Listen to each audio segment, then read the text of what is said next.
que han adoptado algún mecanismo ante la Corte Interamericana de Derechos Humanos, han pedido medidas provisionales frente a la eventualidad de la liberación del exmandatario. Muy buenos días. Efectivamente, hemos presentado anoche, hemos presentado un pedido de medidas provisionales ante la Corte Interamericana de Derechos Humanos. Recordemos que nosotros nos encontramos, tanto en el caso Barrios Altos como en el caso Cantuta, con la supervisión de la Corte Interamericana al respecto del cumplimiento de las sentencias emitidas por esta organización, por este organismo supranacional, en ambos casos, tanto en Barrios Altos como en el caso Cantuta. Y por ello es que hemos pedido a la Corte medidas provisionales al conocer a través de los medios de comunicación de la discusión, el debate con respecto a una posible liberación de Alberto Fujimori para anular la resolución judicial que a su vez desconoció el sustento jurídico del indulto. Correcto, claro que sí. Recordemos que a finales del 17, si no me equivoco, ¿no? El expresidente Pedro Pablo Kuczynski... diciembre de 2017. Diciembre de 2017, así es. Y el expresidente Kuczynski otorgó el indulto humanitario a Alberto Fujimori, hecho que fue revertido luego y que evidentemente al día de hoy podría haberse nuevamente cambiado, pero ya desde una perspectiva o de una decisión del Tribunal Constitucional. Efectivamente, lo que nosotros queremos recordarle al Tribunal Constitucional también es que ellos tienen la obligación de no solamente dar una mirada con respecto a los pedidos que se puedan realizar internamente, sino que ya la Corte emitió un pronunciamiento en mayo del 2018.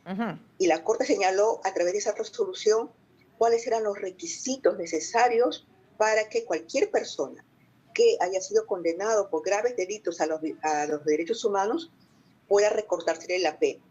Entonces, es el tribunal o quien desee otorgar la libertad a una persona que haya cometido, que haya sido sancionado por ese tipo de delitos, tiene que hacer un test precisamente de cumplimiento de estos requisitos, de estos estándares ya señalados por la Corte Interamericana en mayo del 2018.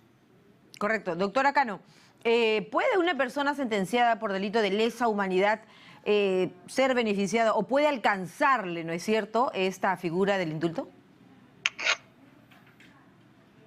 Perdón, usted dice... No me pude escuchar.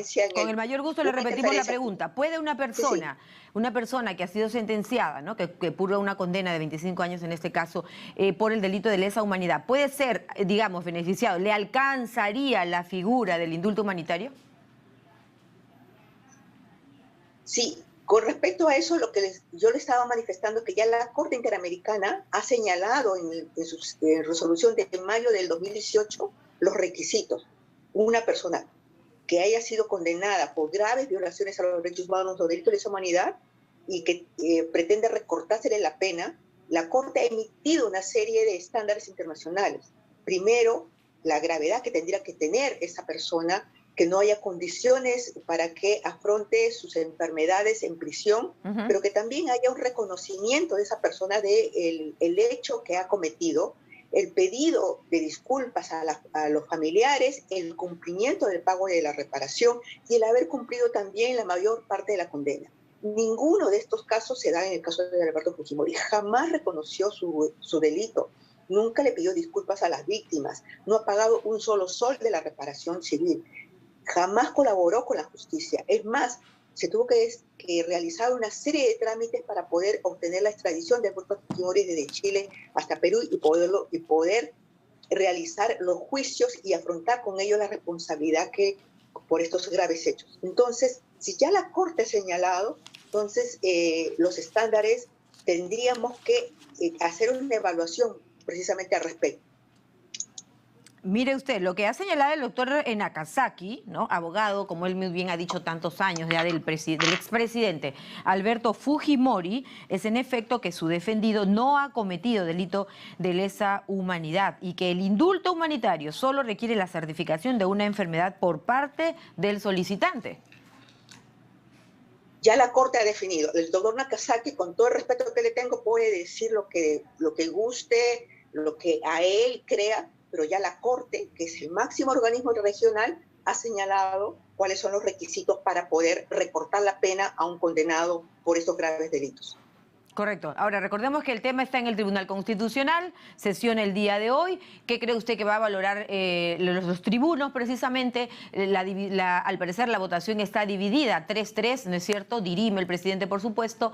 Y hay un tema ahí de una reunión, ¿no es cierto?, de uno de los tribunos, por ejemplo, con la ex candidata Keiko Fujimori.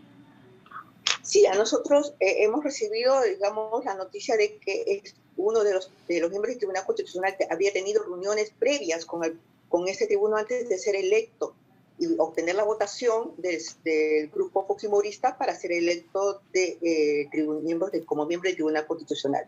Y eso nos preocupa, pero también adicionalmente a eso nos preocupa el hecho de que se haya señalado, conforme están los medios de comunicación, que el debate no va a ser público, siendo una causa, digamos, de trascendencia nacional.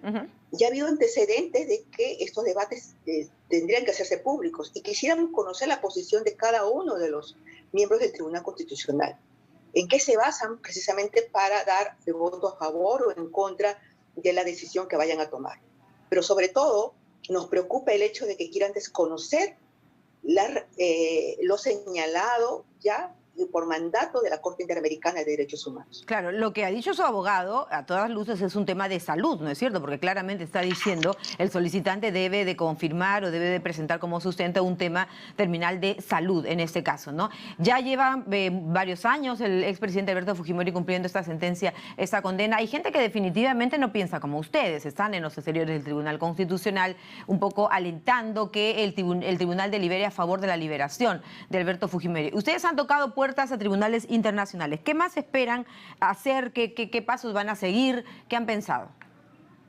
Bueno, nosotros hemos pedido a la Corte Interamericana no solo adoptar las medidas provisionales al respecto, sino también una audiencia ante la Corte y que el Estado tendrá que responder como Estado precisamente por las resoluciones que puedan ser emanadas por el Tribunal Constitucional. Bueno, el ponente es el doctor Ernesto Blume, ¿no es cierto? Ernesto Blume Fortini es el ponente del caso el día de hoy, ¿no es cierto? En el caso de el perdón, no quisiera que se me vaya esta parte que ha dicho el doctor Nakazaki, ¿no? El indulto no es un perdón. Usted hablaba, por ejemplo, de que no se pidió perdón a las víctimas, a los deudos, ¿no es cierto?, de las personas fallecidas en el caso Barrios Altos y La Cantuta. El abogado Nakazaki dice que el indulto no termina siendo un perdón, en todo caso, sino una facultad que termina siendo constitucional. El indulto es un perdón a la pena. Es perdonarle el resto de pena a un condenado, sea Fujimori o sea quien sea. Es un perdón a la pena. No es un reconocimiento de nada, sino es un perdón a la pena. Que se pida por diversos motivos, salud, etcétera, eso es otra cosa. Pero el indulto es un perdón a la pena.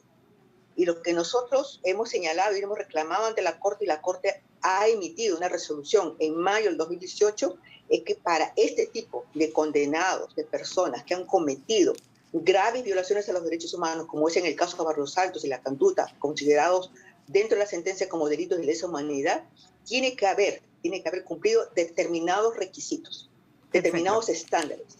Y esto no se ha cumplido en el caso de Alberto Fujimori. Muy bien, ya le hemos Tiene escuchado. cuántos años y todavía no ha cumplido ni siquiera con el pago de la reparación civil. Perfecto. ¿Qué motivó a este señor Gregorio Parco presentar este recurso ante el TC? La verdad desconozco. Yo incluso recién nos enteramos de la existencia de este recurso por los medios de comunicación hace, creo que, 2 días. O sea, y eso también nos llama la atención. Ustedes querían que sea pública la audiencia, ¿no?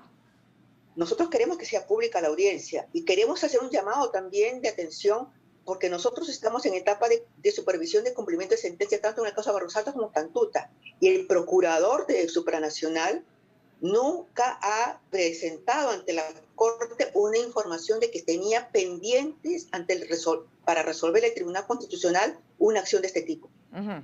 ¿Qué respuesta han recibido o piensan que van a recibir? ¿Hay un plazo para el tema de la Corte Interamericana a la que ustedes han elevado su pedido? Nosotros esperemos de que en el transcurso de estas próximas horas, o por lo menos de 2 días, la Corte emita un pronunciamiento de medidas provisionales. Muy bien, gracias, doctora. Hemos escuchado el punto de vista de la doctora Gloria Cano, abogada de APRODEC, ¿no es cierto?,